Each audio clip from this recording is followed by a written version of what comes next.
Alisherning avlodlari ilm istak. Ilm istagingizdan ibrat yoqsin. Ixlosingiz shaxtingizdan shiddat yoqsin. Ortingizdan mag'rur millat yoqsin. Mulk turan najotlari ilm istak. Assalom. Kitob ixlos matlari. Bugungi kun bilan sizlarni chin yurakdan qutlaymiz. Bugun quvonchli kun. Avvali 48-maktab o'quvchisi, barkamol avlod to'garakchisi, Gravitation idrok g'olibasi, Alfraganus universitetining imtihonsiz talabasi, Trekker 2 mashina sohibasi Madina Kattaqulovaga alohida qarsanlaringiz. Otalarni qutlash uchun so'z tumanimiz hokimi Ro'ziyev Fazliddin Keranovich davramizga chorlab qolamiz. Marhamat. Xudoylari, aziz ustozlar, aziz mehmonlar, mana bugun Ishtixon tumanida ajoyib ma'naviyatga boy yurtning kelajagi porloq bo'ladi degan bir shior ostida kitobxonlik festivali o'tkazyapmiz. Mana juda kitob sevadigan Ishtixonda farzandlarimiz bor. Shuni natijasida mana bugun bir ajoyib kunda guvoh bo'lib turibmiz. Mana 48-maktab direktori shuydanmi? Chaqiringlar yaqin. Nazar aytishim kerak.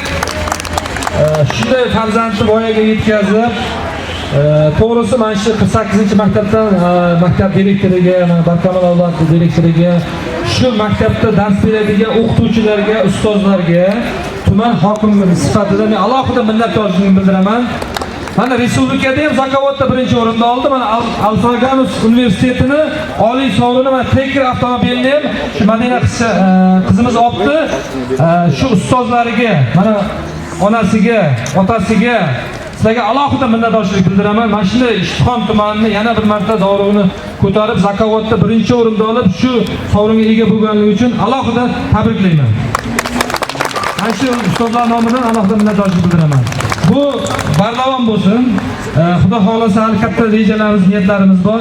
Buni hammasi Alloh o'zi yo'l ko'rsatadi. Shuning uchun bugungi kitobxonlik festivali bilan hammani tabriklayman. Mana shundagi hamma rahbarlar bugun shu kitob olib ustozlariga yo o'zini farzandlariga yo maktabiga sovg'a qilishni taklif qilib qolaman. Bunaqa tadbirlarimiz Ishtixon tumanida juda ko'p bo'lsa, Xudo xolasa keyingi yil mana Ishtixon tumanida kitobxonlik festivalini shu joyda alohida o'tkazishga nima deysizlar? Agar shu festivalda kim birinchi o'rinda olsa, tuman hokimligining ham alohida bir chiroyli sovg'asi bo'ladi. Trekker bo'lmasa ham. Rahmat. Musiqa qilib qo'ying. Kulni onamizga beramiz. Ha, alohida bir qarsaklarimiz bo'lsin. Endi shu qo'shiqni navbat beramiz endi. Barchani o'yin kulgularga chorlaymiz. Va Xurshid Shodmonovni davramizga chorlaymiz. Marhamat. Anoda shoshma. Xo'p, aynan fursatlarda biz 49 albatta bilan shug'ullangan uchun shaxsan hokim bobomiz nomidan ushbu kitoblarimizni sovg'a sifatida qabul qilasiz bitamiz. Marhamat. Xudo xolasa, endi mana boshlang'ichini oldim. O'zim o'qigan maktabga mana men tuman hokimi sifatida namuna bo'lish maqsadida bir 100 ta kitobni o'zim sovg'a qildim, o'zim mablag' hisobiga. Rahmat.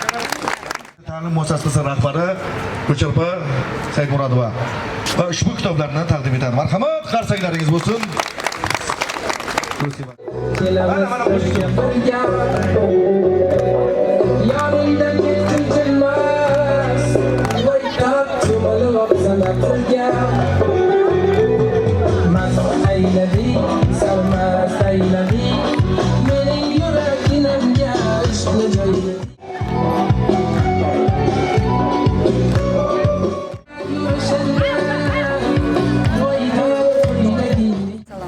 Hurmatli vatandoshlar, yurtdoshlar, mana bugun bizning Ishtixon tumanimizda juda katta bayram.